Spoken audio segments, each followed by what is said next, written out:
Entre la Loire et la Seine se trouve une vallée qui n'est encore mentionnée par aucun livre de géographie, la Cosmétique Valley. Mais qu'est-ce que cette vallée ? La Cosmétique Valley, c'est une concentration unique au monde de savoir-faire dans le domaine de la parfumerie et de la cosmétique.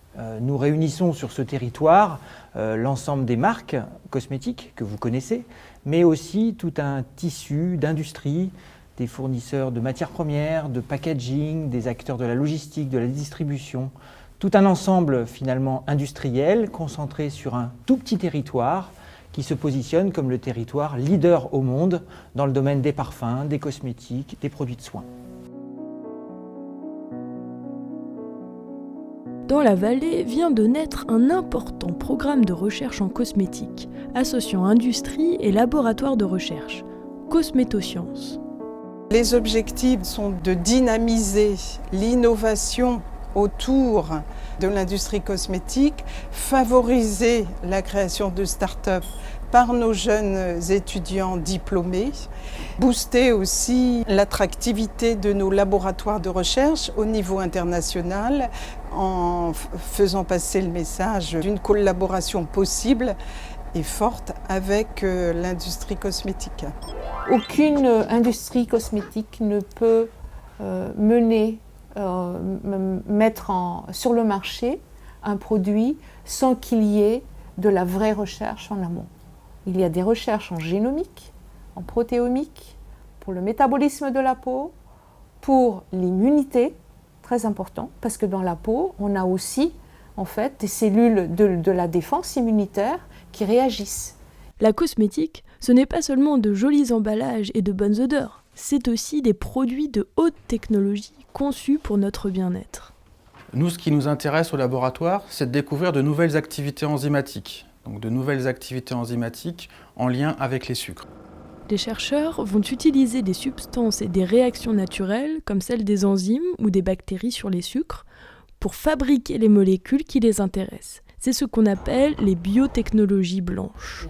Donc ce sont les bactéries qui font notre travail à notre place, c'est elles qui produisent les enzymes, ces enzymes qu'on va utiliser sur nos sucres.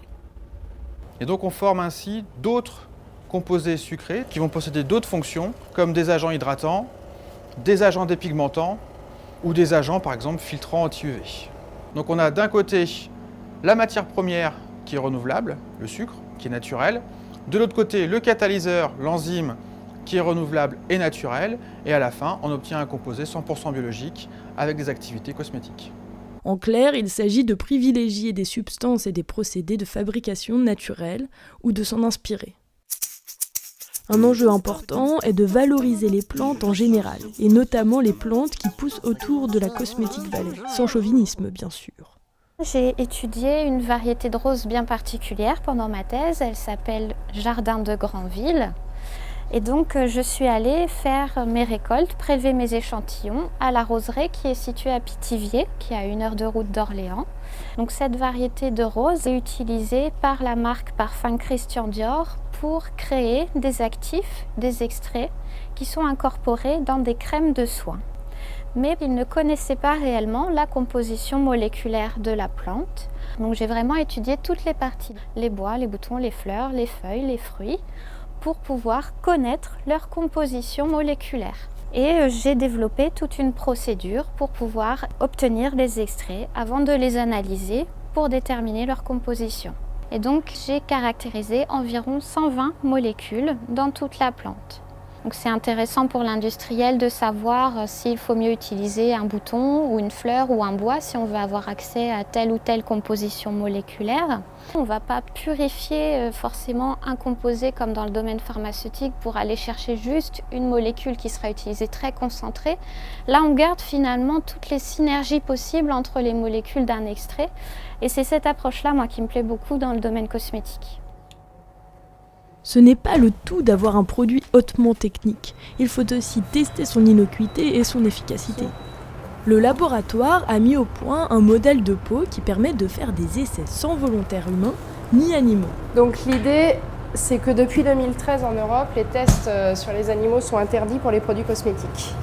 Et cette alternative, en fait, on l'a trouvée avec les modèles de peau reconstruites. Et au bout d'un certain temps de culture, avec des conditions bien précises, on va obtenir ce genre de choses.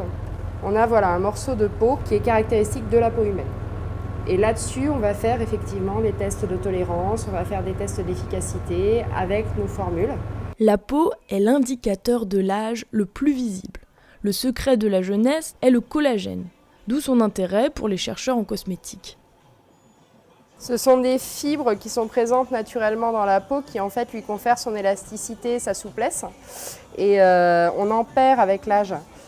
Donc l'idée effectivement là c'est de trouver des actifs qui soient capables de rétablir ces fibres de collagène et d'augmenter la production de collagène par les cellules de la peau de façon à pouvoir rétablir une certaine élasticité, une certaine souplesse et éviter tout ce qui est ridules, relâchement des tissus, etc.